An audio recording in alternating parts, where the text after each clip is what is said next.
नमस्कार, सभी पेंशन धारकों का स्वागत करते हैं एक बार फिर से हमारे इस YouTube चैनल पर। दोस्तों, इस वक्त की पेंशन भोगियों के लिए बहुत ही बड़ी और इम्पोर्टेंट खबरें आ रही हैं। जी हाँ दोस्तों, पेंशन भोगियों को मिली राहत की खबर। अब मिलेगा अतिरिक्त पेंशन का लाभ। कौन कौन होंगे इसके पात्र, इसको लेकर दोस्तों नया सर्कुलर आप सभी के लिए जारी कर दिया जा चुका है। तो आखिरकार पेंशन भोगियों को क्या राहत मिली है, कौन से पात्र होंगे और क्या सर्कुलर जारी हुआ है, इसके बारे में भी दोस्तों आज की इस वीडियो के अंदर संपूर्ण रूप से आप सभी को जानकारी दी जाएगी। वहीं दोस्तों अगली बड़ी खबर की बात करें तो ईपीएस 95 न्यूनतम 9,000 रुपए पेंशन की मांग।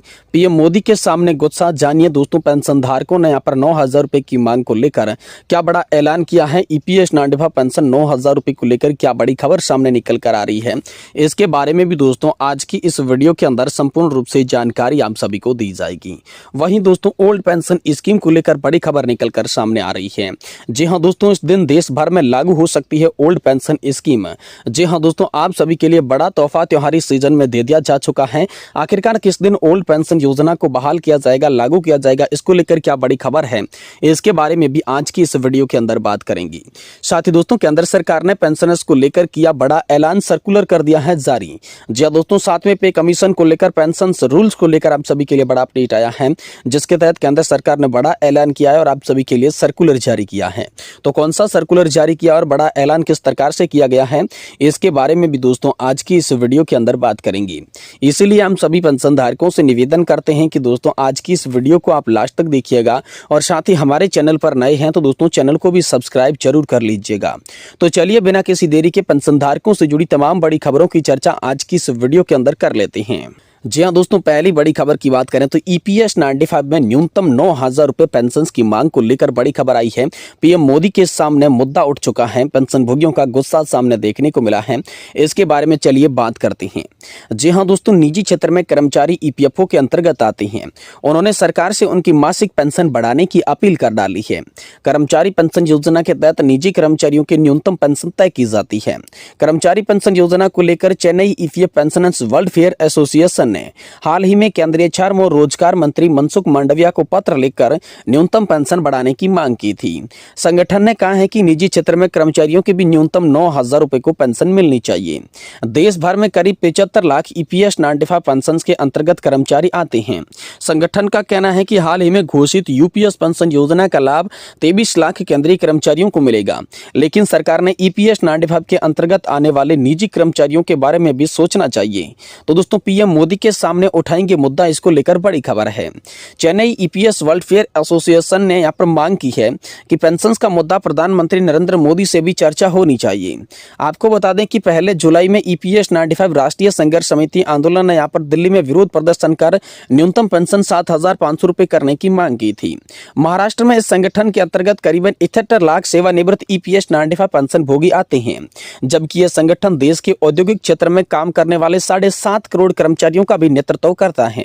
तो दोस्तों एम्प्लॉयज पेंशन स्कीम में अभी भी न्यूनतम पेंशन कितनी है, तो ईपीएस 95 के तहत केंद्र सरकार ने वर्ष 2014 में यहाँ पर जो है न्यूनतम पेंशन 1,000 रुपए की तय की थी। हालांकि श्रम मंत्रालय ने पिछले साल वित्त विभाग को एक प्रस्ताव भेजकर इस पेंशन को दोगुना यानी कि इससे 2,000 रुपए करने की मांग की थी। फिलहाल वित्त मंत्रालय ने इस प्रस्ताव को स्वीकार नहीं किया है। कर्मचारी पेंशन योजना के अंतर्गत पेंशन तय करने का मौजूद फॉर्मूला यह है कि मूल वेतन की सेवा अवधि से गुणा करें और परिणाम को 70 से विभाजित कर लेते हैं। मान लीजिए किसी कर्मचारी का मूल वेतन 50,000 रुपए है, उसे 30 साल तक उसने काम किया है, तो इस तरीके से परिणाम 15 लाख होगा और 70 से विभाजित करने पर दोस्तों 21,428 रुपए आएगा। यह उस कर्मचारी की मासिक पेंशन हो जाती है। ऐसे दोस्तों उसका कैलकुलेशन किया जाता है। निजी क्षेत्र के कर्मचारी हर महीने मूल वेतन का 12% ईपीएफ में डालते हैं, उसका नियोक्ता भी उतनी ही राशि देता है। जी हाँ दोस्तों, ईपीएस 95 पेंशन का 12% काटने का नियम फिलहाल 15,000 रुपए के वेतन के शुरू होता है, जबकि श्रम मंत्रालय ने इसे बढ़ाकर 21,000 रुपए तक करने का प्रस्ताव रखा है। अगर ऐसा है तो दोस्तों कर्मचारी पेंशन योजना में निजी क्षेत्र के कर्मचारियों को ज्यादा लाभ होगा और उनकी पेंशन दोस्तों बढ़कर मिलने वाली है। यह बड़ा अपडेट आप सभी के लिए हाल फिलहाल में निकल कर सामने आ चुका है। वहीं दोस्तों अगली बड़ी खबर की बात करें तो ईपीएस 95 पेंशन भोगियों को मिली बड़ी राहत। अब मिलेगा अतिरिक्त पेंशन का लाभ, ये होंगे पात्र और सर्कुलर दोस्तों इसके लिए जारी कर दिया जा चुका है। तो कौन कौन इसके पात्र होंगे, सर्कुलर क्या जारी किया है और पेंशन भोगियों को राहत किस तरीके से मिलेगी और अतिरिक्त पेंशन का लाभ कैसे देखने को मिलेगा, चलिए इसके बारे में विस्तार से बात करते हैं। और दोस्तों महंगाई राहत वृद्धि के बाद केंद्र सरकार की मोदी सरकार ने यहाँ पर जो है पेंशन भोगियों को एक और बड़ा तोहफा दे दिया है। इसके तहत सरकार ने 80 साल से अधिक उम्र के पेंशन भोगियों को एक्स्ट्रा पेंशन का लाभ देने का फैसला किया है।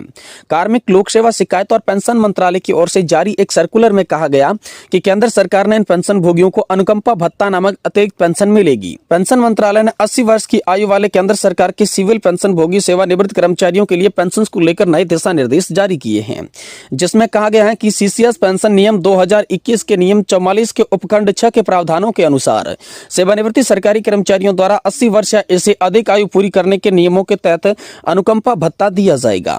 आदेश के अनुसार 80 से 85 वर्ष की आयु वाले वरिष्ठ नागरिकों के मूल पेंशन में यहाँ पर 20% के पात्र होंगे, जबकि 85 से 90 वर्ष के आयु वाले 23%। वहीं दोस्तों 90 से 95 वर्ष की आयु वाले बुजुर्ग मूल पेंशन के 40% के पात्र होंगे और वहीं दोस्तों 95 से 100 वर्ष की आयु वाले लोगों को 50% पेंशन अतिरिक्त मिलेगा।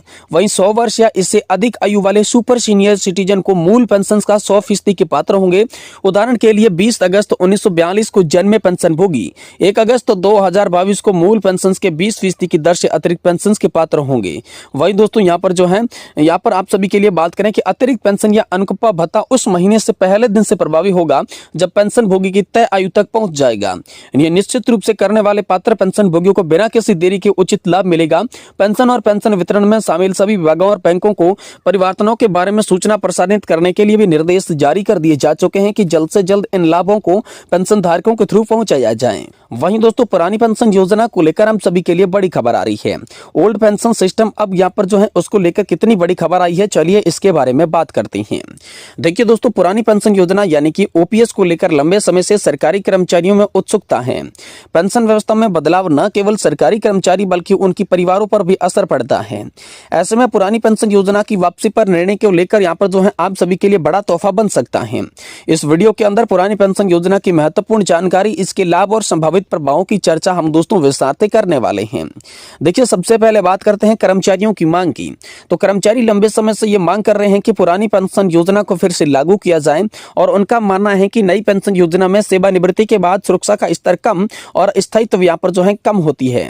वहीं दोस्तों यहाँ पर आप सभी के लिए इस त्योहार के सीजन में सरकार द्वारा कर्मचारियों के हितों में बड़े फैसले लेने का यहाँ पर जो उपयुक्त माना जाता है। यह संभावना है कि पुरानी पेंशन योजना को यहाँ पर जो है इसी अवसर पर लागू किया जा सकता है, जिससे लाखों कर्मचारियों को लाभ मिलेगा।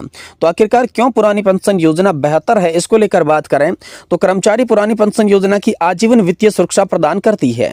इससे उन्हें भविष्य की आर्थिक अनिश्चितताओं का सामना नहीं करना पड़ता है। ये योजना कर्मचारियों के लिए स्थायी और फायदेमंद साबित होती है।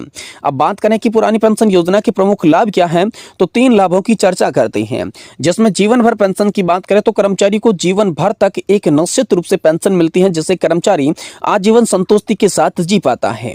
वही दोस्तों दूसरा है महंगाई भत्ता। जी हाँ दोस्तों पुरानी पेंशन योजना के अनुसार महंगाई भत्ते में वृद्धि के साथ पेंशन में भी बढ़ोतरी होती है, जिससे महंगाई से निपटने के साथ साथ पेंशन राशि बढ़कर आएगी और पेंशनधारक अपने खर्चों को आसानी से वहन कर पाएंगी।